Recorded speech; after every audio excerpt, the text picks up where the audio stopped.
Well, that's 10 minutes to 10 at night, and I'm just starting to drive down the road now to pick up the Catamaran. It's going to be a 13-hour drive, so I thought I would drive through the night and miss as much traffic as possible. Hopefully it's going to be a uneventful journey, and I'll let you see the journey as we go.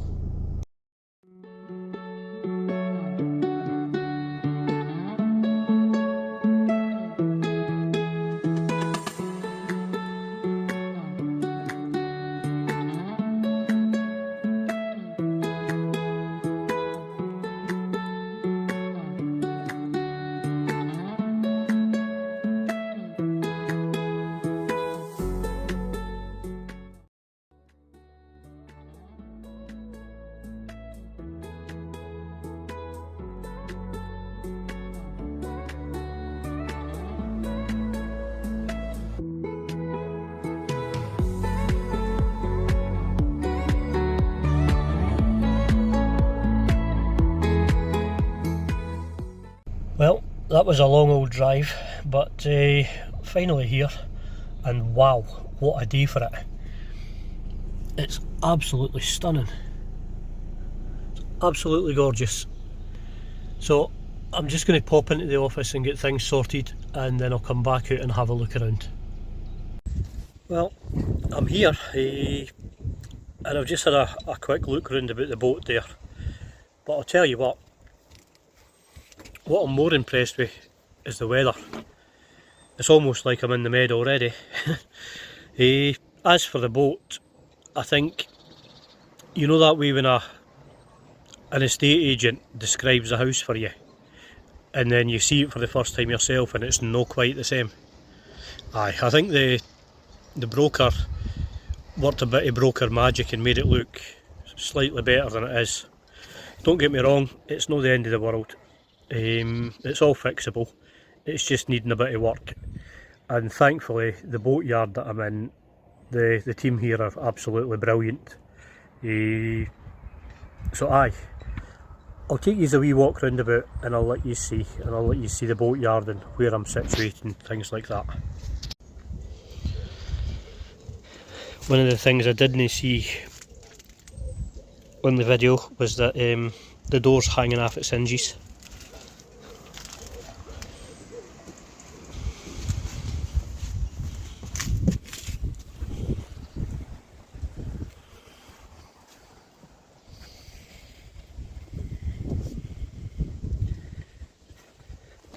Don't get me wrong, none of this is the end of the world, but as I said, it's just like that magical thing that they do, the video something like this and make it look huge, when in reality I can step across it in 2 steps, and then you can see where there's been a bit of a leak, and I think there must be about 2 billion spiders in here. I mean, they never misrepresented it. They did tell me it was needing a lot of work.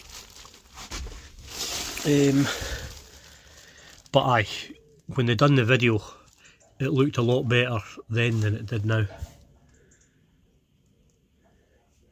Having said that, that's the whole reason I'm getting this one, because it is a project, so that I can bring it back to life.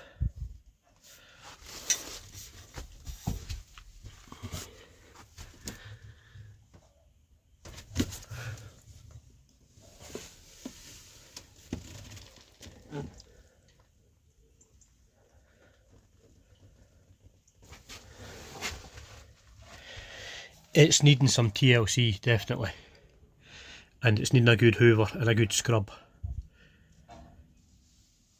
but as I said, it's savable. None of the windows are leaking really badly for some reason. I expected there to be a lot of leaks.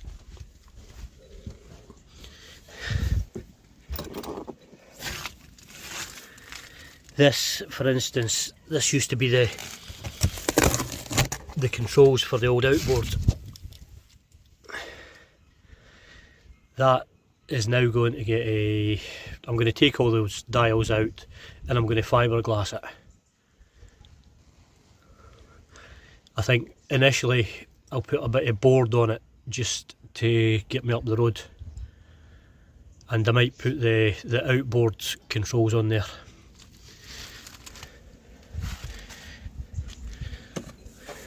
This rope is absolutely gone.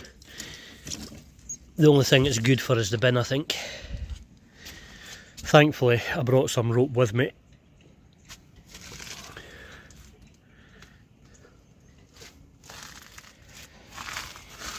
There's a good compass on it though.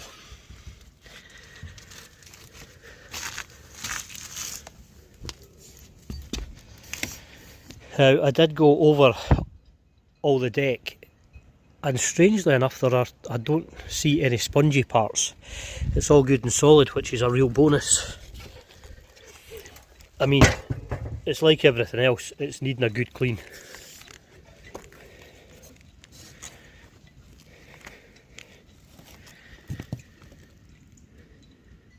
It's been left to the wildlife for a bit too long, I think. These dagger boards as well, they're needing sanded down and painted.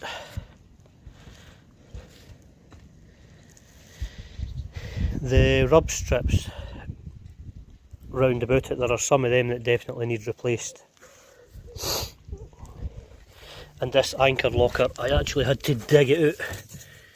The rope is that bad that it was rotten in places and just it came away to nothing in here. There's just nothing left yet. But again, this is not an issue. This is stuff that I already expected.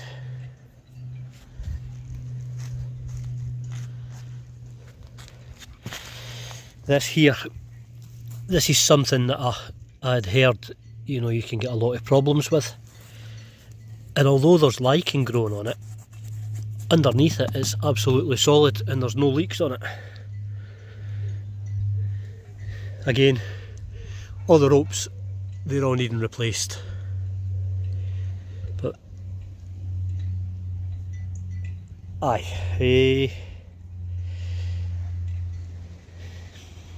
I think I got really lucky. Even the trampoline isn't too bad. I mean, I'm not going to bounce up and down on top of it, but it's certainly strong enough for it to store a dinghy on while I'm coming up.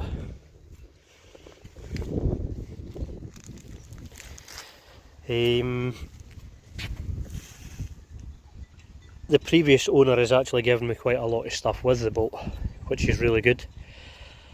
One of the things I'm getting is a 15 horsepower high thrust outboard.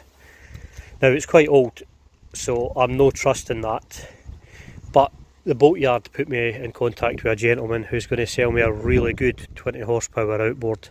It's a nice 4-stroke with the power trim and tilt even.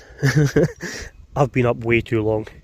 I've been up since 10 o'clock last night, so aye, I think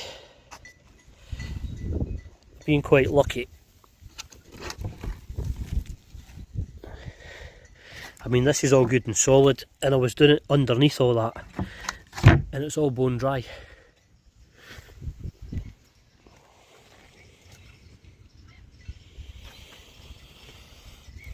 Even the windows look as if they're okay.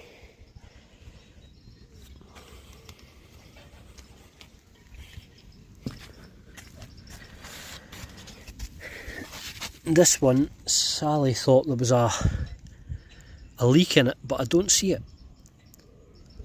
I mean, the boat's that dirty that you only really see everything until it's power washed. So that's the first thing that's going to happen with it. I'm going to get this tarpaulin off it as well, and we'll get it power washed and see how it goes. But I'm quite happy with it so far.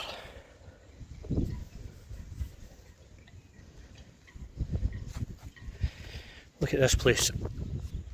When I came in here, it was the tide was in, and the sun was making it look almost like it was in Spain or something. It's absolutely gorgeous.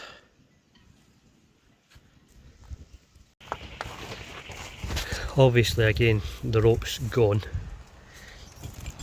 and this stanchion plate is going to have to be repaired. I think quite a few of them round about the boat are going to need to be reburied.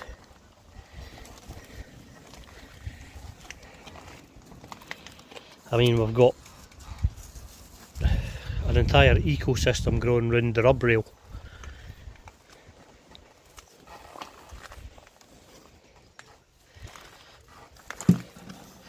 These will be handy for diving. I'll just pull myself back up.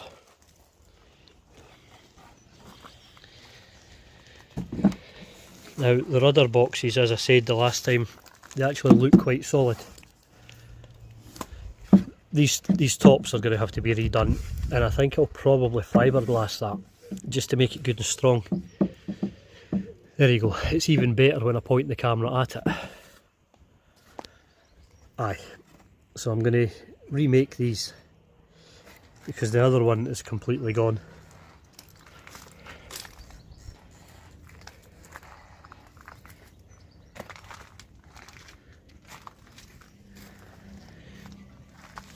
Strangely enough, all the winches are really free. The previous owner told me that he had serviced them the last time he was up.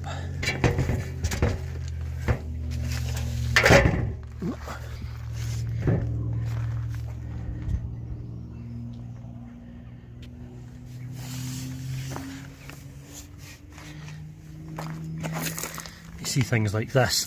This is going to need rubbed back and then primed, and then 2-pack, and then I'm going to anti-foul it. And obviously this is needing done as well. Strangely enough, the wood is good and hard, which is a bonus. But a lot of it is superficial. I mean, a good power wash will make this look an awful lot better.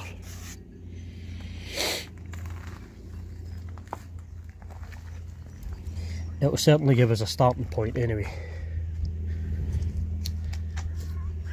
The anchor roller on both sides is running nice and free. Now these usually suffer with the galvanic corrosion because two different types of metal touching, but the way these are done, they're not actually touching. And if you can see in here, there's actually a rubber shield to stop the two different types of metal from making contact with each other. And it's left this in really good condition. Again, this side, it's fixed into the rub rail and it's not actually touching. So in here where you usually get it rotten and things, it's actually looking quite good. The roller furling is obviously going to need a good service. But again, it's not something that we can't do. And one of these dinghies belongs to the boat as well.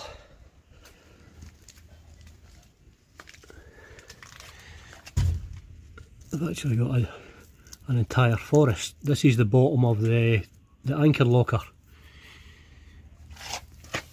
That's where it drains free. There's two anchors and some 8mm chain in there, but just in case I brought my own anchor as well. But I'm looking under here and I don't see any issues.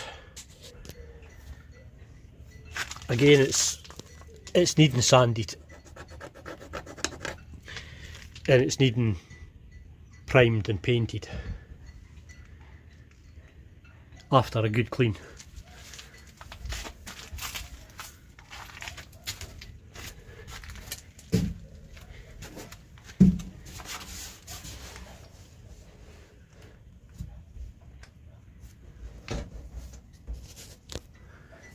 Obviously all the through hulls will be checked and tested and the valves will be replaced. I've had a look at these inside and they're all looking good.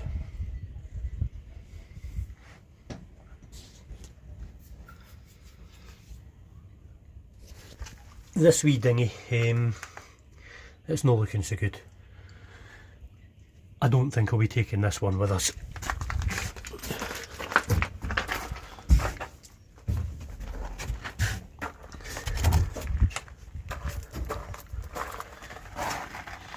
This here, this strengthens the outboard box, and these here, these drain from the cockpit.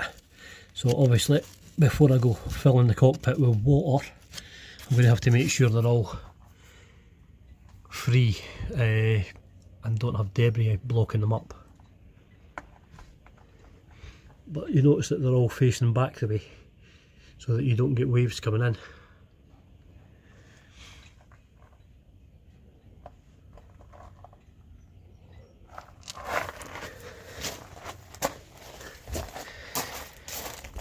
Now this box, I think it's definitely needing a bit of strengthening. Basically the outboard goes on here and you've got pulleys up the top, and just wind it and it'll lift and lower the outboard into the water.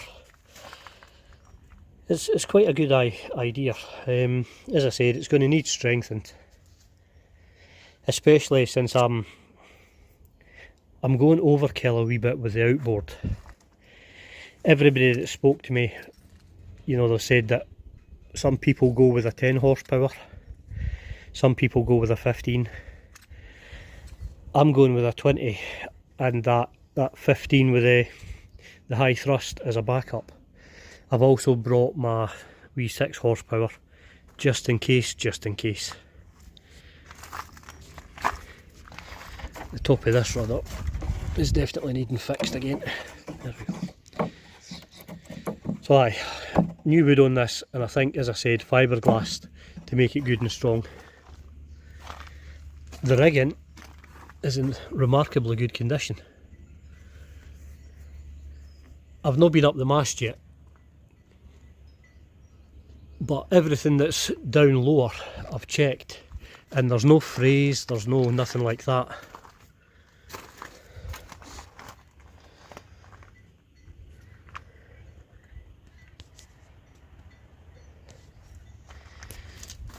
Now this stanchion here has seen better days, but again, not the end of the world.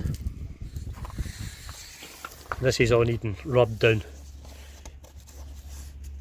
and I think it's, although there's lichen on it, it's actually really solid. So I don't want to waste good wood, because it's got that nice shape planed into it. Yep, this is going to have to, this is jammed because of the crud that's in it, but that'll all be taken off and cleaned and lubed up.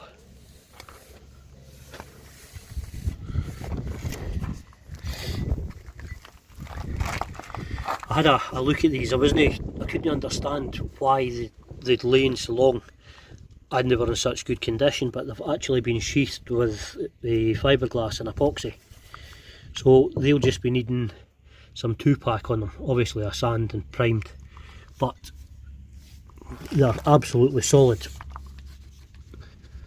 There's no bit of movement in them, and there's no bit of rot in them, so aye, I got really lucky.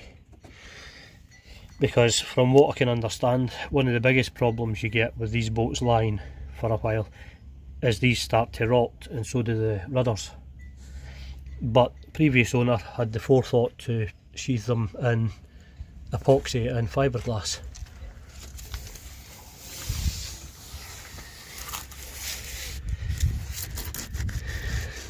It's all kind of crumbly, but that's just paint and a billion spider webs.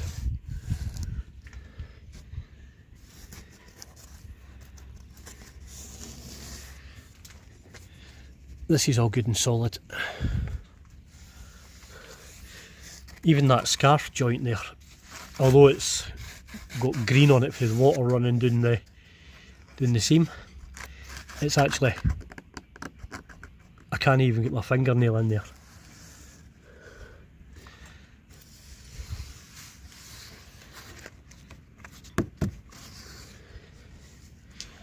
And again, this second bow roller is running nice and free. Obviously I'll get some marine grease onto them. So aye, it looks really rough, and I think, to be honest, that's why I got it. Because for years people have took one look at it and thought, no chance. I'm not putting that amount of work into it. I mean, it will need a good bit of work, especially in the inside. But it's not something that I can't do. And I think the plan for this year, sail her back home once I've done a week or so in the boatyard. And after I sail her back home, we'll do small projects a bit at a time. And then we'll go over to Skye, and then over to the Outer Hebrides, and then maybe up as far as Orkney and Cape Wrath and things like that. And who knows, I might even go over to Norway and things next year, once I've got a bit more sailing experience, obviously. What do you think? Do you see something that I don't? Some horrible thing that's going to cost thousands? I hope not. I really do. I mean, for the drive alone, that 13 hours of driving, just, I'm delirious here. Maybe that's why I'm not seeing anything wrong. Maybe I'm just in denial. But as I get into the project, I'll take you along and I'll let you see what we actually find. But as I said, the main thing that I was scared of was these decks, because apparently they get really spongy. But this one is pretty solid.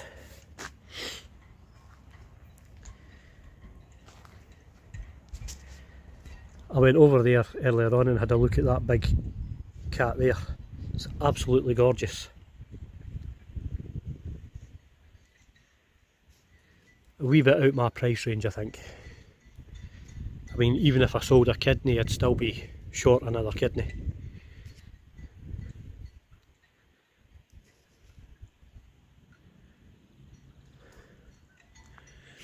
The sea has a different smell down here.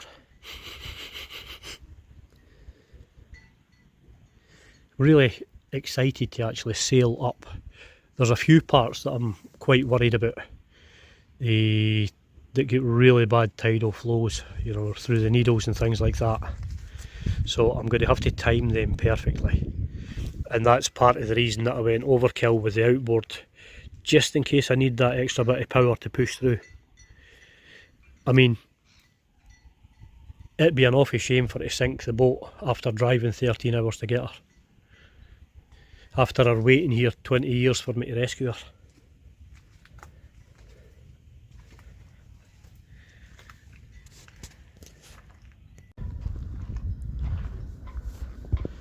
I mean, the first time I seen one was it was actually on YouTube, when a few of the creators were over in the one in the south of France.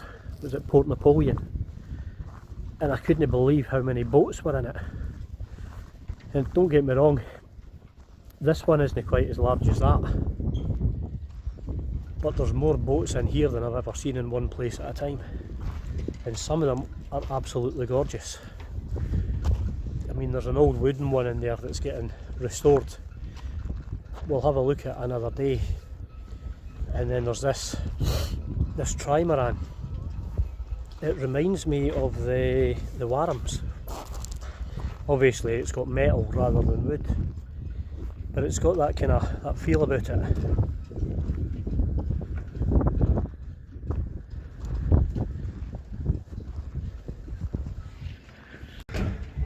Aye, it's not quite as big as Port Napoleon, but certainly bigger than anything I've seen before.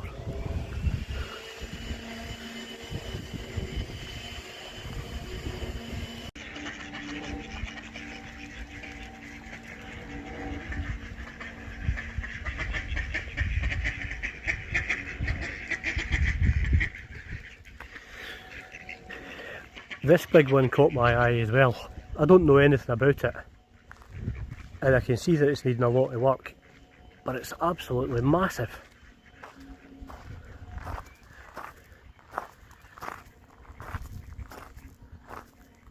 It's huge. It must be 50 feet long, and I think it's about as broad as mine is long.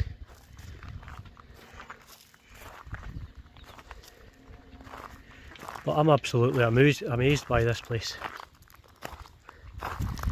They've just got boats all over the place. I think this is one of the catamarans that I looked at as well, but it was way out of my price range. But it's really good looking.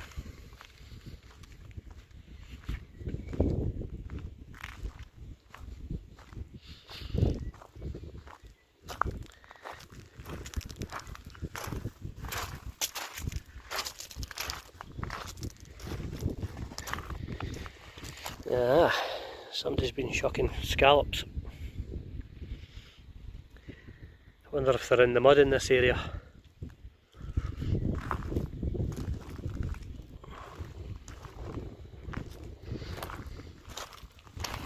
I think that different smell that I referred to earlier on is this green slime that's everywhere. You don't really get that up where we are so much. Maybe because it's a faster current or something.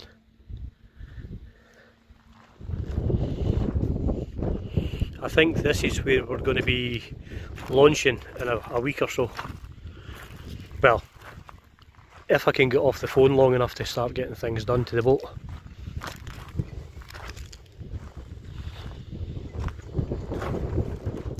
I will have to get out and explore a lot more, so I'll bring the camera along with me. Now, I'm not going to go too far because I've learned from experience that this green stuff is very slippy, and I might even have fell on my bum.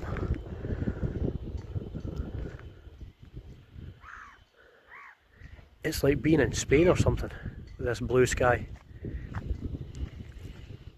It's actually 25 degrees today, which is crazy.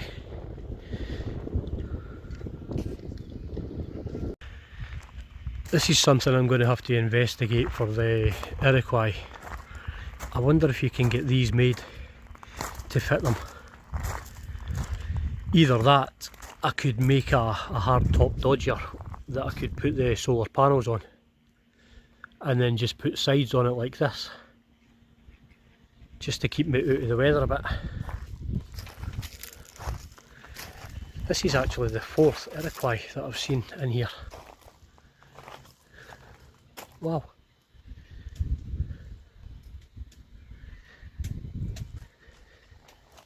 This is another one, what I was saying to you about the tend just to have the smaller engines. This is just a 9.9 high thrust. It's got the different gearing ratio so that it can have the bigger propeller on it.